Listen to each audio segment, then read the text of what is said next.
में और जो हमारा एनसीईआरटी सीरीज चल रहा है एसएसटी चैप्टर वाइज, तो उसका क्लास सिविक्स आज का वीडियो है। सिविक्स क्लास 7th का और फर्स्ट चैप्टर आज का वीडियो है। उससे पहले मैं थोड़ा विषय सूची बता दूं जो है इस सिलेबस में हम लोग पढ़ेंगे 7th क्लास के सिविक्स में। इसमें ये 5 यूनिट में है। पहली यूनिट जो है इसमें भारतीय लोकतंत्र में समानता, इसमें चैप्टर 1 समानता पढ़ेंगे जो आज का वीडियो ही है, समानता। और फिर इसके बाद राज्य सरकार के अंतर्गत पढ़ेंगे हम लोग स्वास्थ्य में सरकार की भूमिका। राज्य शासन के काम करता है, राज्य शासन जो है वो काम करता है, उस पर है क्या क्या काम करता है, क्योंकि इससे क्वेश्चन बनते हैं किसी भी कॉम्पिटेटिव एग्जाम्स में। सीटेट तो है ही है, सभी में जहां भी एनसीईआरटी, सभी जगह एनसीईआरटी से ही पूछे जाते हैं। लिंग बोध जेंडर, इसके अंतर्गत हम लोग लड़के और लड़कियों के रूप में बड़ा होना, क्या क्या प्रॉब्लम होती है उस समय वो सब पढ़ेंगे। औरतों ने बदली दुनिया, कैसे औरतों ने अपनी दुनिया बदली, ये पढ़ेंगे। और फिर यूनिट 4 में हम लोग पढ़ेंगे संचार माध्यम, यानी जैसे आप हमारा वीडियो देख रहे हैं एक संचार माध्यम के थ्रू ही देख रहे हैं, तो उसके बारे में पढ़ेंगे हम लोग। जो संचार माध्यम में पढ़ेंगे संचार माध्यमों को समझना, और बाजार पढ़ेंगे, बहुत इंपॉर्टेंट है। बाजार है हमारे आसपास के बाजार, उसके बारे में।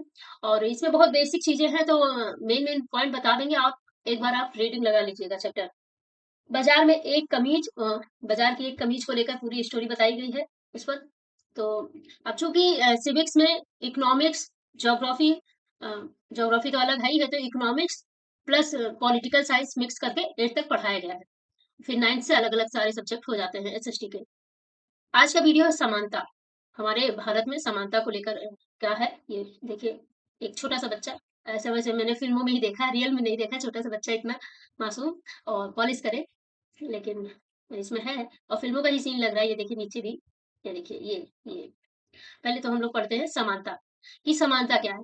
देखो आप इसमें पढ़ेंगे, ये मैं थोड़ी इसे इसमें पर्सनल राय भी है कि समानता यानी एनसीईआरटी जिस हिसाब से पूरा लिखे बहुत भावुक भी कर देगा, लेकिन आपको उस भावनाओं में नहीं बहना है।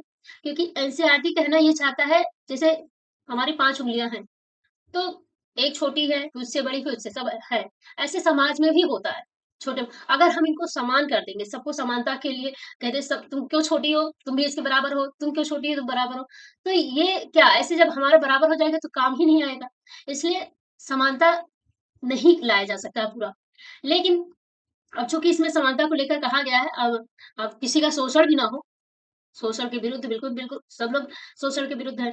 समानता, भारतीय लोकतंत्र में समानता, ये मेरी अपनी राय थी जो मैंने हाथ को लेकर बताई थी कि एनसीईआरटी चाहता है सबको समान बना दे, सब लोग समान रहे, तो सब समान नहीं हो सकते हैं। और अगर जो किया जाएगा तो फिर वो समाज बेकार हो जाता है। आप जब पॉलिटिकल साइंस आगे पढ़ेंगे, आगे की क्लास में 11th 12th, तो आप देखेंगे कुछ ऐसे देशों ने किया, फिर वहां कैसे पूरा देश ही बर्बाद हो गया। अब जैसे ये बच्चा है, उदाहरण के रूप में बता रहे हैं, इसी बात को बता देते हैं। ये बच्चा है, तो इसको अगर जो एक समानता के लिए बस एक कुछ ये किया जा सकता है कि इसको एक अच्छी एजुकेशन दे दिया जाए तो ये आगे बढ़ जाए। समानता लाने के चक्कर में अगर हम सोचे इसको काफी पैसा दे दें, इसके घर वालों को दे दें, या किसी का काट के, या जो संपन्न है उसका काट के उसको दे दे, तो वो नहीं ठीक है।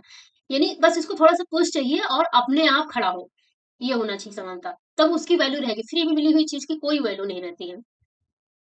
भारतीय लोकतंत्र में समानता, भारतीय संविधान सब व्यक्तियों को समान मानता है। इसका अर्थ है कि देश के चाहे पुरुष हो, स्त्री हो, चाहे जिस जात का हो, चाहे मतलब किसी किसी भी आर्थिक स्थिति में हो, सब लोग उसके सामने बराबर है। लेकिन इसके बाद भी हम यह नहीं कह सकते कि असमानता खत्म हो गई है। असमानता खत्म नहीं हो सकती है। तो ये सारी बातें हैं जो अभी मैंने बताई, वही मेन पॉइंट है। ये आप अपना देख लीजिएगा, खुद एक बार रीडिंग कर लेना। ये देखिए ये फिल्म की ली गई है। 1975 में बनी दीवार फिल्म में जूते पॉलिश करने वाला एक लड़का फेंक कर दिए गए पैसे को उठाने से इनकार कर देता है। वह मानता है कि उसके काम की भी गरिमा और उसे उसका भुगतान। 1975 में बनी दीवार फिल्म में जूते पॉलिश करने वाला एक लड़का फेंक कर दिए गए पैसे को उठाने से इनकार कर देता है। वह मानता है कि उसके काम की भी गरिमा है और उसे उसका भुगतान आदर के साथ किया जाना चाहिए। ये इसमें कहा गया था, एक कहानी के माध्यम से बताया गया था कि भैया हम जूता पॉलिश भले कर रहे हैं, लेकिन इसका भी एक सम्मान है, तो फेंक के पैसा नहीं लेंगे, हाथ से लेंगे। अच्छा, समानता को स्थापित करने के लिए संविधान में जो प्रावधान है उनमें से कुछ है, जैसे कानून की दृष्टि से हर व्यक्ति समान है, तो इसका तात्पर्य यह है कि हर व्यक्ति को देश के राष्ट्रपति से लेकर कांता जैसे घरेलू काम की नौकरी करने वाली महिला तक सभी को एक ही जैसे कानून का पालन करना है। दूसरा, किसी भी व्यक्ति के साथ उसके धर्म, जाति, वंश, जन्म स्थान और उसके स्त्री या पुरुष होने के आधार पर भेदभाव नहीं किया जा सकता है। तो ये सारी बातें हैं, आप इसको पढ़ लीजिएगा, पूरा एक बार रीडिंग कर लेना। देखो ये नया जो हमारा पार्लियामेंट बना है, वो उसकी है इसमें तस्वीर, तो जिन्होंने ना देखा हो देख लीजिए जो नया बना है। संसद हमारे लोकतंत्र का आधार स्तंभ है और हम अपने निर्वाचित प्रतिनिधियों के माध्यम से उसमें प्रतिनिधित्व करते हैं। हमारे प्रतिनिधि ही वहां पे बैठे रहते हैं, क्योंकि प्रत्येक व्यक्ति जो है नहीं बैठ सकता है, उतना नहीं हो सकता है, इसलिए प्रतिनिधि चुने जाते हैं और वो हमारी तरफ से बोलते हैं। तो ये बातें हो गई, आप इसको पढ़ लेना, जो मेन पॉइंट है वो मैंने बता दिया। अच्छा, यही आत्मसम्मान को लेकर ये देखिए अम्बेडकर जी ने कहा है, अपने आत्मसम्मान को दांव पर लगाकर जीवित रहना अशोभनीय है। आत्मसम्मान जीवन का सबसे जरूरी हिस्सा है, इसके बिना व्यक्ति नगण्य है। आत्मसम्मान के साथ जीवन बिताने के लिए व्यक्ति को कठिनाइयों पर विजय प्राप्त करनी होती है।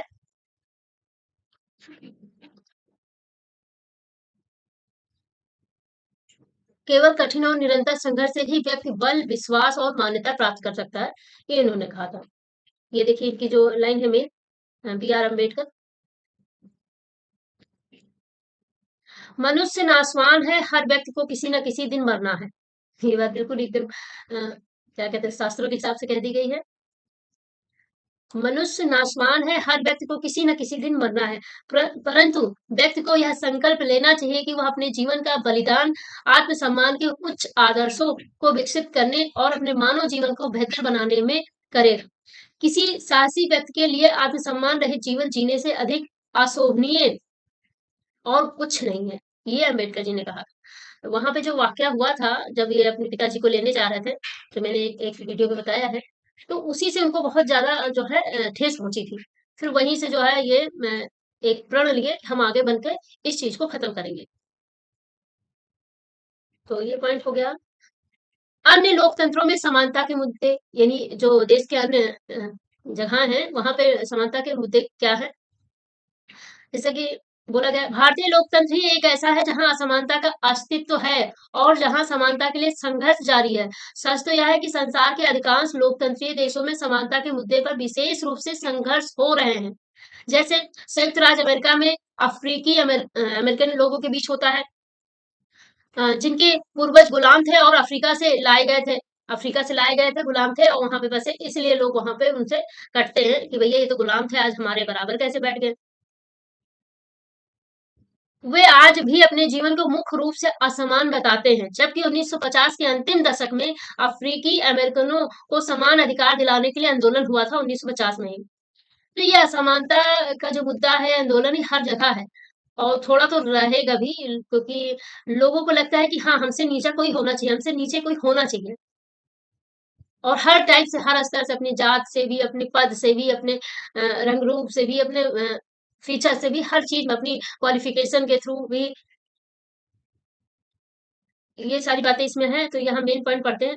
रोजा पार्क्स एक अफ्रीकी अमेरिकन महिला थी, उस कहानी है जो आप पढ़ लेना, क्योंकि इससे ये क्वेश्चन बना था, प्रीवियस ईयर में पूछा गया था। 1 दिसंबर 1955 को दिन भर काम करके थक जाने के बाद बस में उन्होंने अपनी सीट एक गोरे व्यक्ति को देने से मना कर दिया। बैठी थी, गोरे व्यक्ति ने मांग लिया कि भैया मुझे दो। उस दिन उसके इनकार से अफ्रीकी अमेरिकनों के साथ असमानता को लेकर एक विशाल आंदोलन प्रारंभ हो गया, जो नागरिक अधिकार आंदोलन यानी सिविल राइट्स मूवमेंट कहलाता है।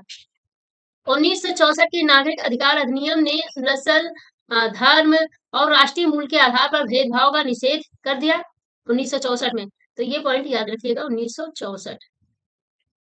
हमारे यहाँ तो संविधान बनने के दौरान ही सब हो गया था।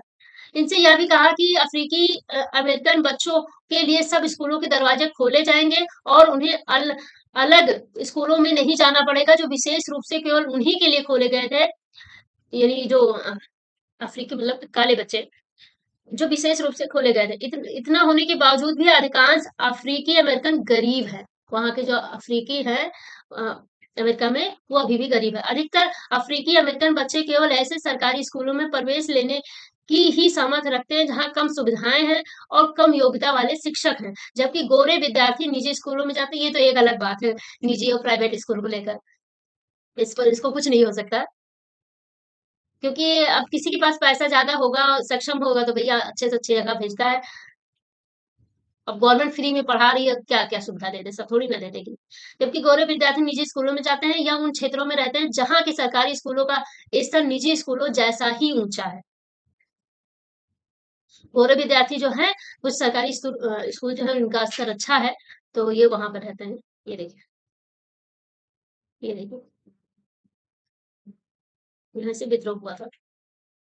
अच्छा, अब मेन पॉइंट यहाँ, भारत के संविधान के अनुच्छेद 15 के अंश, इसी में धर्म, मूलवंश, जाति, लिंग या जन्म स्थान पर भेदभाव निषेध बताया गया है। तो ये आप इसको देख लेना, एक बार पढ़ लेना पूरा। तो पॉइंट टू पॉइंट पूरा लिखा हुआ है कि भैया होटल आज कहा जा रहा है, तो होटल और सब जगह जो भी है, आप उनसे भेद नहीं कर सकते। ये सारी बातें हैं। अब लोकतंत्र की चुनौती, किसी भी देश को पूरी तरह से लोकतंत्रीय नहीं कहा जा सकता। हमेशा से ही ऐसे समुदाय और व्यक्ति होते हैं जो लोकतंत्र को नए अर्थ देते हैं और अधिक से अधिक समानता लाने के लिए नए नए सवाल उठाते हैं। इसके केंद्र में वह संघर्ष है जो सब व्यक्तियों को समानता और सम्मान दिलाने का पक्षधर है। ये सारी बातें हम लोग इसमें पढ़ेंगे, वही सब बताया जा रहा है। किस तरह समानता का प्रश्न भारतीय लोकतंत्र में हमारे दैनिक जीवन के विभिन्न पहलुओं को प्रभावित करता है। सब व्यक्तियों की समानता, उनके आत्मसम्मान को ऊँचा रखने की भावना को लोग स्वीकार कर रहे हैं या नहीं, ये सारी चीज़ें हम लोग इसमें पढ़ेंगे आगे के चैप्टर्स में। सो आई होप समझ में आ गया होगा, ऐसा कुछ है नहीं इसमें, लेकिन एक बार इसकी पूरी रीडिंग लगा लेना क्योंकि कंसेप्ट क्लियर हो जाए। अगर हम भी पढ़ेंगे यहाँ पे तो वीडियो बहुत लॉन्ग हो जाएगी। सो लिंक डाल देंगे इसमें पीडीएफ का और आप उसी पर पढ़ लेना। ओके, सो बाय-बाय।